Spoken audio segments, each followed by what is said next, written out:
Pemirsa, berdasarkan data yang dirilis Dinas Kesehatan Provinsi Bali, sebanyak 2.703 jiwa di Kabupaten Buleleng terinfeksi penyakit HIV/AIDS.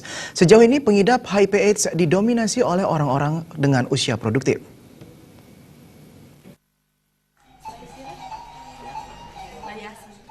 Berdasarkan data yang dirilis Dinas Kesehatan Provinsi Bali, saat ini jumlah kasus HIV/AIDS di Kabupaten Buleleng yang terdata sebanyak 2.703 jiwa. Data tersebut merupakan data kumulatif dari tahun 1999 hingga bulan Oktober 2017. Ketua Yayasan Citra Usaha Indonesia Kabupaten Buleleng, Maderiko Wibawa, yang sekaligus sebagai aktivis HIV/AIDS menjelaskan, dari ribuan jumlah kasus HIV/AIDS yang ditemukan di Buleleng, pihaknya telah melakukan pendampingan kepada 1.300 lebih orang dengan HIV/AIDS. Dari jumlah tersebut masih didominasi oleh orang dengan usia produktif kisaran umur 19 hingga 35 tahun. Untuk penularannya sendiri, rata-rata terjadi lantaran adanya perilaku seksual berisiko. Dari jumlah tersebut, 35 diantaranya merupakan anak-anak. Hanya saja hingga tahun 2017 ini, proses pendampingan masih dilakukan terhadap 25 anak-anak, mengingat 10 orang diantaranya sudah meninggal dunia. Khusus bagi anak-anak yang positif HIV/AIDS, biasanya tertular sejak kelahiran karena terinfeksi oleh ibunya. Tetapi tidak semua bayi yang lahir juga bisa tertular. Yang terpenting adalah upaya pencegahan bisa dilakukan sejak dalam kandungan. Dari sisi jumlah, sejauh ini Buleleng adalah kabupaten ketiga sebagai daerah yang mempunyai penderita HIV/AIDS setelah Kota Denpasar dan Kabupaten Badung.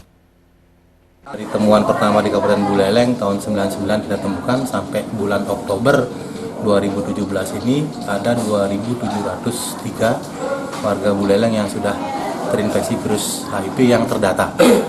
Di luar dari beberapa teman-teman yang tidak masuk dalam cakupan data yang kita miliki.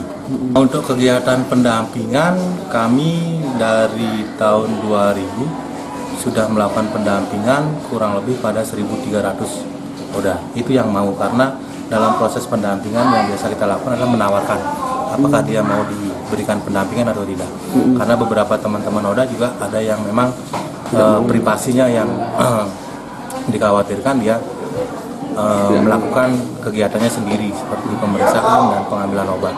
Tapi tetap kita pantau melalui kontak telepon ataupun SMS. Kini pendampingan dan kegiatan sosialisasi harusnya dilakukan secara terus-menerus oleh pemerintah, mulai dari pedesaan hingga pemerintah provinsi, mengingat bahaya di balik kasus HIV/AIDS yang menelan ribuan nyawa khususnya di Provinsi Bali.